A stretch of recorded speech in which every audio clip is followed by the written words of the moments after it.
26 जनवरी ये तारीख सुनते ही दिमाग में क्या आता है? परेड, तिरंगा, देशभक्ति के गीत, है ना? पर क्या ये दिन सिर्फ एक छुट्टी का दिन है? नहीं। आज हम इस तारीख के पीछे की उस कहानी को जानेंगे जिसने आधुनिक भारत की नींव रखी। तो सवाल यही उठता है कि 26 जनवरी ही क्यों? देखिए, 15 अगस्त को तो हमें आज़ादी मिल गई थी, तो फिर इस दूसरी तारीख की इतनी अहमियत क्यों है? चलिए, इस दिलचस्प सवाल का जवाब ढूंढते हैं। आज की हमारी चर्चा में हम सबसे पहले जानेंगे कि 26 जनवरी एक यादगार दिन क्यों है। फिर हम गणतंत्र के जन्म की कहानी में उतरेंगे। इसके बाद देखेंगे कि पूरे देश में इसका जश्न कैसे मनाया जाता है, और आखिर में समझेंगे कि ये दिन हम सबके लिए इतना खास क्यों है। तो चलिए शुरू करते हैं पहले हिस्से से। 26 जनवरी, एक यादगार दिन। ये सिर्फ कैलेंडर की एक तारीख नहीं है, बल्कि वो दिन है जब भारत ने दुनिया के सामने अपनी एक नई और पक्की पहचान रखी।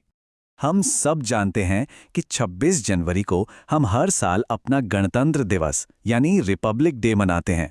स्वतंत्रता दिवस और गांधी जयंती के साथ साथ ये हमारे 3 राष्ट्रीय पर्वों में से एक है। और इस पूरी कहानी का जो सबसे अहम साल है वो है 1950। यही वो साल था जिसने भारत की तकदीर को हमेशा के लिए एक नई दिशा दी।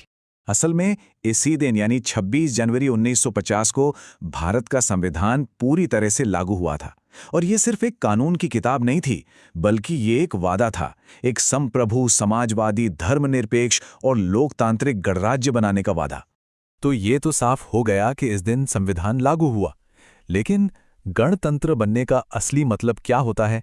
चलिए, इस जश्न के पीछे की असली कहानी को थोड़ा और गहराई से समझते हैं। गणतंत्र यानी गण का राज, मतलब लोगों का शासन। इसका सीधा सा मतलब ये था कि अब देश पर किसी राजा या रानी का शासन नहीं होगा। अब सर्वोच्च शक्ति देश के लोगों के हाथ में होगी, जो वोट देकर अपने प्रतिनिधि चुनेंगे। तो ये सफर कैसे तय हुआ?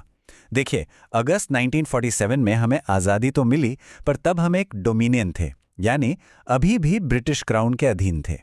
फिर 2 साल से भी ज़्यादा की कड़ी मेहनत के बाद नवंबर 1949 में हमारा संविधान बनकर तैयार हुआ।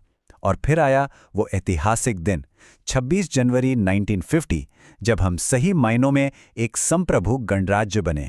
ये फर्क बहुत बड़ा था, इसे समझना जरूरी है।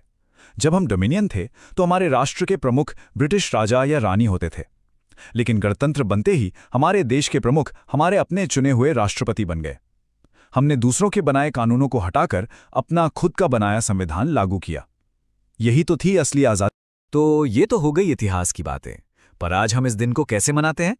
चलिए अब एक नज़र डालते हैं उस शानदार जश्न पर जो इस दिन पूरे भारत में देखने को मिलता है। ये सिर्फ एक